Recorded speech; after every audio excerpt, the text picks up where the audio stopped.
అక్క హాయ్ అక్క. అక్క ఎవరైతే మంగ్లీ ఉన్నారో బిగ్ బాస్ వెళ్ళడం అయితే జరుగుతుందంట, కొంచెం న్యూస్లో కూడా బాగా వైరల్ అవుతుంది. సో దానికోసం ఏం చెప్తారు? పోవాలి మరి, మంగ్లీ లాంటి వాళ్ళు పోతేనే మంచిగా ఉంటుంది, బిగ్ బాస్ కూడా విలువ ఉంటుంది. మన లాంటి వాళ్ళు చెప్పు, మంగ్లీ లాంటి వాళ్ళు, వాళ్ళ లాంటి వాళ్ళు, వీళ్ళ లాంటి వాళ్ళు పోతేనే అందరు చూస్తారు. నువ్వు నేను పోతే ఒకటి చూస్తారా మనల్ని? ఒకడు డేకనో డేకన్ అగ్ని పరీక్ష అని పెట్టిరు, ఆడదాకా పోతామా? అది మటకుంటే నీళ్ళు చల్లుతారు దాని మీద. అది ఆడ నుంచి చదువుకొని రావడం తప్ప ఏం లేదు. ఆశ ఆరాటం, నేను గెలుస్తాను. అప్పటికే 10,000 మంది అయిపోయారట. 10,000 మందికి ఇక నాగార్జున గారు పెట్టాలంటే ఆయన ఆస్తులు అమ్ముకోవాలి, అంతమందికి అలా కూర్చోబెట్టి తిండి పెట్టాలని. కానీ కామన్ మ్యాన్లకు మాత్రం ఖచ్చితంగా ఇవ్వాలి, ఇస్తేనే బాగుంటుంది. అట్లా ఎవరు ఇవ్వాలి రేపు. ఎవరైతే కాంట్రవర్సీ అవుతారో, ఎవరైతే సోషల్ మీడియాలో వైరల్గా ఉంటారో వాళ్ళనే తీసుకుంటున్నారని చెప్పేసి టాక్ వస్తుంది. మరి అదే అంటున్నా, వాళ్ళని చూస్తారు కానీ నువ్వు నేను తోడు చూస్తారు చెప్పాలకి. నేను అనేది అదే, అట్లా టోళ్ళు అయితే అందరూ చూస్తారు. జతలు పోతారు, సింగిల్ పోతారు, జతలు వస్తారు బయటికి. ఎవరన్నా సింగిల్గా పోయినారు, సింగిల్గా బయటకు వచ్చే వాళ్ళకి ఎవరు రారు కూడా. మనకు అలాగనవద్దు. ఇప్పుడు నాకు 30 ఏళ్ళు వచ్చింది, నాకు కూడా అవకాశం కనిపిస్తారా? 30 ఏళ్ళు దాటినోడు ఓడన్నా పోయిర్రు వాళ్ళకి. పోయినా కానీ కొసళ్ళు ఉన్నారా? వచ్చిర్రు. నేనే అంటున్నా, నాగార్జున గారు నాకు ఖచ్చితంగా అవకాశం ఇచ్చి తీరాలి. ఇవ్వకపోతే నేను ధర్నా చేస్తా పోయాలి ఇంటికాడ. నేను చాలా పెద్ద ఫ్యాన్ ఆయనకి. నాకు ఖచ్చితంగా నాగార్జున గారు అవకాశం ఇవ్వాలి, ఇచ్చి తీరాల్సింది అంతే. ఎందుకు? నేను మంచిది కాదు. ఆయన సినిమాలు నేను పుట్టక ముందు నుంచి తీస్తుండు, అన్ని సినిమాలు చూసిన, అందుకనే నాకు నాకు ఎందుకు అర్హత లేదు, వాళ్ళకేం అర్హత ఉంది. బిగ్ బాస్ లో సామాన్యులు ఉంటే ఎవరు చూడరు, సెలబ్రిటీస్ ఉంటేనే చూస్తారని చెప్పేసి సామాన్యులం పెడతానే కదా మేము కూడా సెలబ్రిటీలం అవుతాము. మొన్నసారి ఆయన కామన్ మ్యాన్ అంట గెలిచినట్ట, కప్పు కొట్టుకొని వచ్చిండు.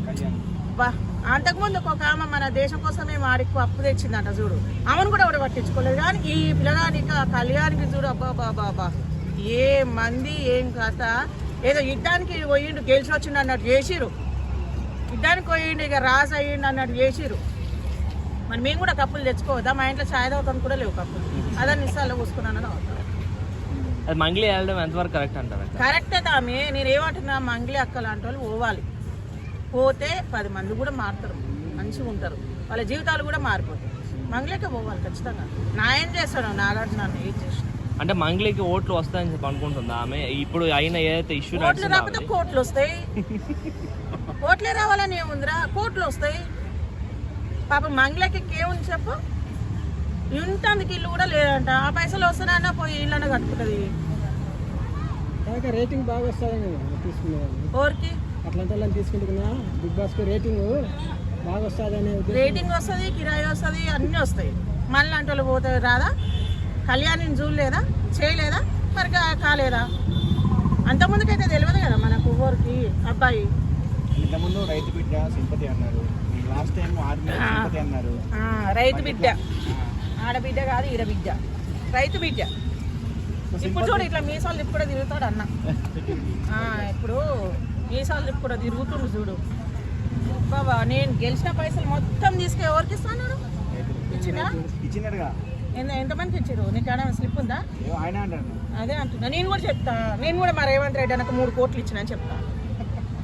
నమ్మేటట్లన్నా ఉండాలి. ఇప్పుడు ఆయన వచ్చిన పైసలు మొత్తం మంచిండు, ఒప్పుకున్నాము. కార్లే నుంచి వచ్చినాయి ఆయనకు అంతమంది. బాడీ గార్డులు ఎందుకు? నువ్వు రైతు బిడ్డవే కదా, నీకు బాడీ గార్డులు ఎందుకు? సెలబ్రిటీ అయినందుక మనకి పైసలే నుంచి వస్తున్నాయి. ఇప్పుడు మొలకలు ఎత్తుతున్నాయి, పంట కొనక మొలకలు ఎత్తి ఏడుస్తున్నారు రైతులు. గలకాడికి పోవచ్చుగా, ధర్నా చేయొచ్చుగా, కొనిపించచ్చుగా. ఎవరైనా అంతే. ఫస్ట్ ఆయన పోయినప్పుడు చెప్పులు ఇప్పి పోయింది బిగ్ బాస్లో. తర్వాత 2 వారాలు 3 వారాలు కాలు మీద కాలేసుకున్నాయి. సెలబ్రిటీ మాట్లాడతారా? అప్పుడు అన్న సెలబ్రిటీ కాదు, ఇప్పుడు అన్న సెలబ్రిటీ మాట్లాడితే వాల్యూ తగ్గుతుందా? అందుకే మాట్లాడాడు. ఇప్పుడు ఆయన రాజు, అందుకే మీసాలు బిర్రుగా తిప్పుకొని ఉంటాడు. రైతే రాజు అని మాత్రం దయచేసి ఎవడైనా ఆ మాట అనొద్దు, తప్పది. రైతే రాజు అయితే రైతు పండించిన పంటకి ఆయనే ధర ఫిక్స్ చేసుకోవాలి, అప్పుడు రాజు. కోటరు అమ్మేటోడు కానీ, సిగరెట్ అమ్మేటోడు కానీ వాడు ధర ఫిక్స్ చేసుకుంటాడు అంతే, ఆ రేటుకి అమ్మాలని. నువ్వు వైన్ షాప్ 90 తెచ్చుకోపో, అదే ధరకి ఇస్తాడు. రూపాయి లేదన్నా కానీ ఇయ్యడు, పక్కకు అంటాడు. మరి 10 మందికి అన్నం పెడుతుండు, 10 మంది పొట్టలు నింపుతుండు. రైతు చూడిపో మొలకలు ఎత్తి మోర్లలో పోతున్నాయి, ఊర్లలో ఏడుస్తురు పంటలు కోసి రోడ్ల మీద పెట్టి. దాంట్లో గురించి ఎవరు మాట్లాడరుగా. రైతే రాజు, ఏడంగా అయిండు రాజు. రైతులందరూ కలిసి ఒక సంవత్సరం పంట పండియకపోతే ఈ గెలిచిన రాజులు ఏ నుంచి తెచ్చి పెడతారు? అంటే మరి ఏరుకోరి తెచ్చుకున్న ప్రభుత్వం కదా. ఏరుకోరు తెచ్చుకో మొగడు అంటే ఎగిరెగిరి తాంటాడంట. ఏరుకోరు మొగని తెచ్చుకున్నాం అనుకో, వాడు ఎగిరెగిరి తాంటాడు, పడాలిగా. ఏ ప్రభుత్వం అయినా ఏం ఉద్ధరకం ఏం చేయలేదు. కాంగ్రెస్ కానీ బీఆర్ఎస్ కానీ ఏ పార్టీ అయినా కానీ ఇప్పటి వరకు రైతులకు న్యాయం చేసిన లోరులో సుత్తి. ఎంతసేపు ఉన్న ఫ్యూచర్ సిటీ అంటే ఫ్యూచర్ దానికి ఉండాలంటే ఇప్పుడు నువ్వు అన్నం తినాలి కదా. నువ్వు రైతులను పట్టించుకో సాగాలంతే. ఏ పార్టీ వాళ్ళు అయితే ఏంది, గెలిచిన వాళ్ళే చెయ్యాలనే రూల్ ఏమైనా ఉందా? గెలిచిన వాళ్ళే అన్నం తింటారా, ఓడిన వాళ్ళు తింటలేరా? చేయొచ్చు కదా. మరి మీరు అట్లాంటివి చెయ్యవు. ఏమన్నా మాట్లాడితే కేసులు పెడతాం అంతే.